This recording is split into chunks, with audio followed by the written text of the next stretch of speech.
আমরা ভুল করতেছি মোট 9টা ভুল করতেছি, তার মধ্যে 4টা ভুল করছি খাদ্য সংক্রান্ত। আমরা খাদ্য নির্বাচন ঠিক নাই, মানে যেই খাবারটা না খেলে শরীরে ভালো হতো সেই খাবারটা আমরা বেশি করে খাচ্ছি, আর যেটা খাওয়া দরকার সেটা আমরা খাচ্ছি না।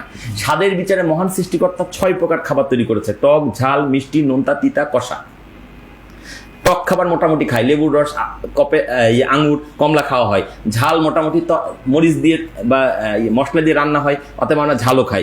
মিষ্টি তো মাশাল্লাহ, টক ঝাল মিষ্টি অন্যগুলা জানা খাই, মিষ্টি একলাই তা খাই, কিন্তু এটা কিন্তু হওয়ার কথা ছিল 6 ভাগের 1 ভাগ। টক ঝাল মিষ্টি, নোনতা লবণ দিয়ে খাবার রান্না হয়, এটাও ঠিক আছে। তিতা, কবি এখানে নীরব। আমরা অনেকেই করলা ভাজি দেখলে খাই না, বা যদি নিজেরা খাইও আমার সন্তানকে, না আমার বাবু খেতে পারবে না, তিতা খাবে না। আচ্ছা বলেন তো, সে কি মঙ্গল গ্রহ থেকে এসছে? আমার মডেল আর তার মডেল এক না। আমার দেহ সুস্থ রাখার জন্য যদি কলা লাগে, তারও লাগবে, কম লাগতে পারে কিন্তু লাগবে তো। আচ্ছা ঠিক আছে, টক ঝাল মিষ্টি নোনতা তিতা এটাও কোনোভাবে ঢুকলো শরীরে। কষা চিনি তো না, কোন খাবারটাকে কষা, মানে যে খাবারটা মুখে দিলাম মানে না টক না ঝাল, কারণ মুখটা যেন মরে মরে যাচ্ছে। ফর এক্সাম্পল আমলকি, ফর এক্সাম্পল কাঁচা কলা। আচ্ছা আমলকির আবার একটু ব্যাখ্যা আছে, আমলকি শুধুমাত্র কষা না, আমলকি আবার এমন একটা মজার খাবার যার মধ্যে 6 স্বাদের সমন্বয় আছে। মহান সৃষ্টিকর্তা দেখেন কতটা মেহেরবান, তিনি জানেন মানুষ ভুল করবেই, অর্থাৎ এমন কিছু খাবার প্রকৃতিতে রেখে দিয়েছেন যে খাবারগুলো 1-এর ভেতর 6। আমরা যদি এই নিয়মগুলো মেনে খাবার খাই তাহলে আমাদের রোগ বলে হবে না। কোনো কৃত্রিম ড্রাগসের ভরসায়, ওষুধরূপী ড্রাগসের ভরসায় মানুষ, আল্লাহ তাআলা দুনিয়া সৃষ্টি করেন নাই। মানুষের জন্য দুনিয়া সৃষ্টি করা হচ্ছে, মানুষের প্রয়োজনে সব উপাদান মহাপ্রকৃতিতে ছড়ানো আছে। খাদ্য নির্বাচন ঠিক নাই, খাদ্যের পরিমাণ ঠিক নাই।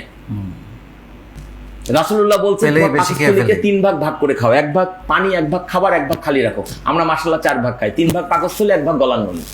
আমার অসুখ হবে না তো কার অসুখ হবে? পেলেই খেয়ে ফেলি। খাওয়ার পর খাবারটা হজম হজম কিছু খালি জায়গা দরকার, সেই জায়গাটা আমরা রাখি না। তাহলে আমাদের খাদ্য নির্বাচন ঠিক নাই, খাদ্যের পরিমাণ ঠিক নাই। তৃতীয় ভুল হচ্ছে খাদ্যের টাইমিং ঠিক নাই। কখন খাবো কখন খাবো না, সূর্য অস্ত যাওয়ার পর থেকে না খাওয়াই উত্তম। পৃথিবীতে যারা দিবাচর, যারা দিনে খায় তারা রাতে খায় না, আর যারা রাতে খায় তারা দিনে খায় না। মানুষ একমাত্র প্রাণী, দিনেও খায় রাতেও খায়, তা মানুষের অসুখ হবে না তো কার অসুখ হবে? এবং একটা প্রবাদ আছে, সকালে খাও রাজার মতো, দুপুরে খাও প্রজার মতো, রাতে খাও ভিখিরির মতো। আর আমরা ঠিক উল্টাটা করি, সকালবেলা খাই না, দুপুরবেলা বাইরে উল্টাপাল্টা খাই, ভাজা পোড়া খাই, রাতের বেলা বাসায় ভর পেট খেয়ে আমরা ঘুমাতে যাই। তা আমাদের অসুখ হবে না তো কার অসুখ হবে? হয়তো আমার উচিত ছিল রাতে না খাওয়া। সেলসম্যানরা ভালো সেলসম্যান হতে পারে না এই শারীরিক অসুস্থতার কারণে। সকালবেলা এমন বিক্রির তারা যে খাওয়ার টাইম পায় না, কিন্তু উচিত সকালবেলা খাওয়া, কারণ একটু পরে তুমি কাজে না ঝাঁপাই পড়বো, তোমার এনার্জি লাগবে। এই জন্য আজকাল আমি ট্রেনিং একদম ম্যান্ডেটরি করে দিই যে ভাই আমার ট্রেনিং কাজে লাগবে তখনই যখন তুমি আমার ইনস্ট্রাকশনগুলো ফলো করবা। আর আমার ইনস্ট্রাকশন, বিক্রি বাড়ানোর ইনস্ট্রাকশন হচ্ছে সকালে ভরপেট খেয়ে বেরো, কারণ এইটা তোমার লাগবে, আর রাতের বেলা না খাও। এখন ইনস্ট্রাকশন না মানলে তুমি আমার কাছে এসে সারাদিন পড়ে থাকলে তোমার বিক্রি বাড়বে না, কারণ আমি তোমাকে যেটা বলছি জেনে বুঝে অ্যানালাইসিস করে আমি নিশ্চিত হয়ে তোমাকে বিশ্লেষণ করে বলছি। ওকে ফাইন, আরেকটু বলে অংশটা শেষ করি। খাদ্য সংক্রান্ত চতুর্থ ভুল হচ্ছে খাদ্য গ্রহণের ভঙ্গিমা ঠিক নেই। এবং আপনি দেখবেন আমি যে প্রথম 3টা কথা বললাম খাদ্যের ভুল ত্রুটি নিয়ে প্রচুর ভিডিও পাবেন, খাদ্যের টাইমিং নিয়ে যেটা বললাম সেটা নিয়ে প্রচুর ভিডিও পাবেন, খাদ্যের নিয়ে যেটা বললাম মানে পরিমাণ নিয়ে বললাম এটা নিয়েও প্রচুর ভিডিও পাবেন। এখন যেটা বলছি এইটা নিয়ে আমি আজ পর্যন্ত কোনো ভিডিও খুঁজে পেলাম না, কিন্তু এইটা টাইমিং না, style of having food, way of having food. খাবার সামনে আসলে প্রথমে খাবারের দিকে তাকিয়ে শুকরিয়া আদায় করতে হবে। হে মাবুদ, হে খোদা, হে আল্লাহ, হে প্রভু, হে ঈশ্বর, পৃথিবীতে অনেক মানুষের সামনে এইটুকু খাবার নাই, কোন উসিলা আমার সামনে খাবারটা এসেছে, যে উসিলাতে আসুক আমি আপনার প্রতি শুকরিয়া আদায় করছি। এতে দুটো লাভ হবে, একটা হচ্ছে মহান সৃষ্টিকর্তা শুকরিয়া আদায়কারীকে পছন্দ করেন, অতএব আপনি যখন শুকরিয়া আদায় করছেন, আমি শুকরিয়া আদায় করছি, সৃষ্টিকর্তা আমাদের রিজিকে বরকত বাড়িয়ে দেবেন। এটা তো গেলে স্পিরিচুয়াল ব্যাপার। এবার আসি সায়েন্টিফিক ব্যাখ্যায়।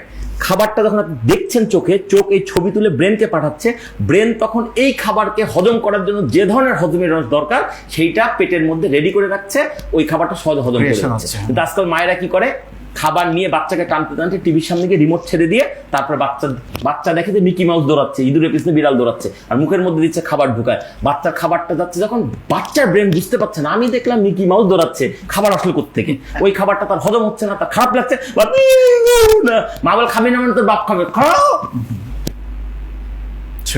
এই যে ভুলটা করতেছে এই বাচ্চার ছোটবেলাতে অসুখ সারতেছে না।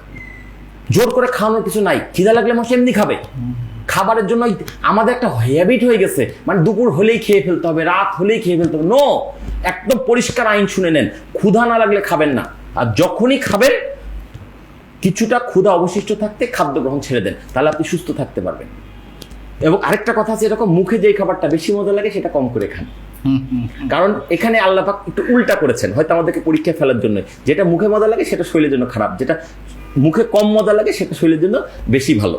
ঠিক আছে, আমরা যদি এই নিয়মগুলো একদম বেসিক কয়েকটা সিম্পল নিয়ম ফলো করি, তাহলে আমার শরীরে ভুল কিছু ঢুকবে না। আর ভুল কিছু না ঢুকলে রোগটা আসবে কোত্থেকে? আজকাল যে রোগে মানুষ মারা যাচ্ছে সব তো ভুল খাদ্যাভ্যাস আর ভুল জীবনযাপনের ফসল।